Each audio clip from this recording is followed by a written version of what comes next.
By 1999, life is good for Reed Slatkin. After investing in the internet startup Earthlink, Slatkin is $100 million richer. And his investment advisory business is booming. Slatkin has a list of high-profile clients and millions of dollars under management. The former Scientology minister seems to have everything going for him. But behind the scenes, Slatkin's operation is beginning to crumble. In November of 1999, the U.S. Securities and Exchange Commission begins investigating Slatkin. Well, at the time, since he was an unregistered investment advisor, it was a red flag for us that something might be amiss. Yes, sir. SEC investigator Andy Dunbar digs into the case. In reality, what Mr. Slatkin was doing is he was taking new investors' money and using it to pay off the money of old investors. And to all these people, he was showing that, or he was telling them that their money was safe and it was growing, when in fact it wasn't the case at all. Slatkin denies any wrongdoing, and in an effort to throw the SEC off his tracks, he tells regulators he's closing up shop and liquidating all accounts. This is the letter where Reed says he's thinking about retiring, and he... Film producer Jay Sedrish's investment of $250,000 has grown to more than $1 million in 7 years. Honestly, I just thought, boy, I hope I'm one of the last people he liquidates so I can continue to make this good money. Throughout the year, Slatkin shows the SEC proof that he's getting out of the business. He was providing us, which turned out to be false, liquidation statements showing that he was actually liquidating his accounts. He's telling the SEC his trading days are over, but Slatkin is on the hunt for new investors. Towards the end of the scheme, he just ran out of money, and instead of inducing long-term investors to come in, he borrowed money from short-term investors. Reed would approach different people with slightly different versions of what he was doing, and one of the final investors that came in said he was told that Reed Slatkin was a day trader and that he could guarantee returns in the 50 to 60% range for the investment. The strategy works.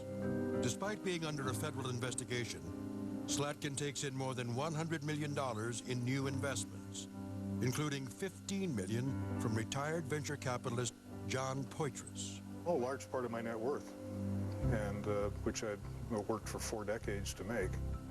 Poitras is very aware of Slatkin's glowing reputation and connection to Earthlink. I knew he was on the board of directors of Earthlink. He was involved in everything. He was a big player in Santa Barbara, and he gave money to a lot of good causes. Slatkin pitches an investment plan promising returns up to 60% per year. He was a very good listener, and he could read people really well, and he tailored his pitch accordingly. Poitras takes the bait and ultimately gives Slatkin $15 million. But a few weeks later, his gut tells him to get out. I think within weeks, I think 2 or 3 weeks, I really started questioning my own judgment in that, and I called him and wrote him and said I'd like to get the money back. Unaware of the ongoing SEC investigation, Poitras makes the call to Slatkin, but Slatkin puts him off. Oh, great excuses.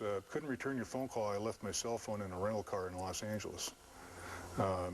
It's been tied up for this and tied up for that, and none of it made any sense. But by now, Slatkin's dodging calls from scores of angry investors, demanding answers and their money.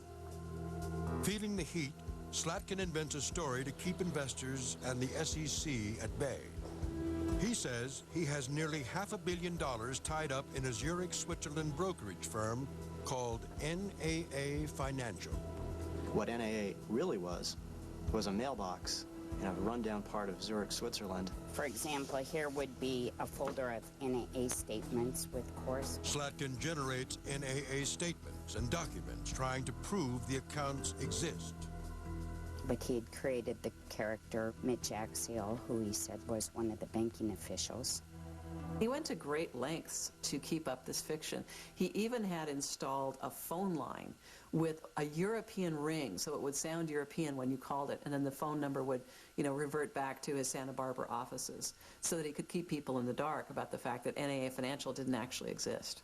Every day he's waking up to create a new story to keep the investors at bay who want their money.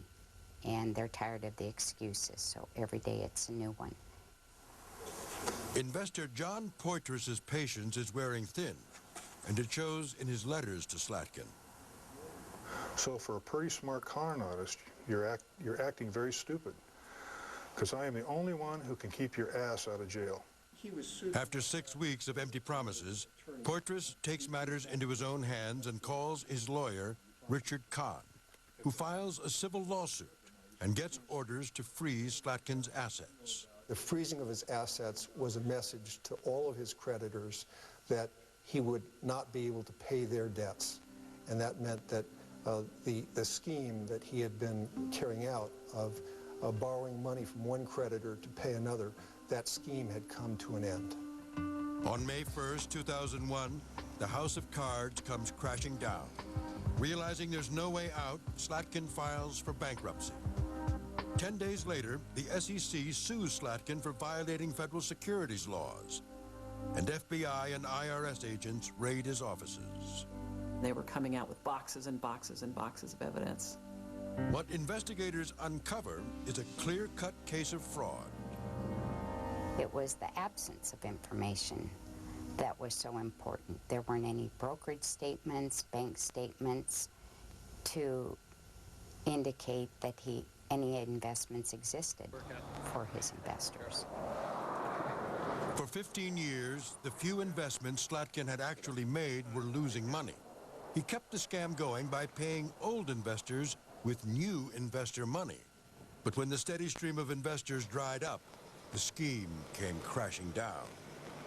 The thing about any scheme is eventually it has to come to an end. Eventually you run out of new people that you can sucker in. And that's what happened with Reed.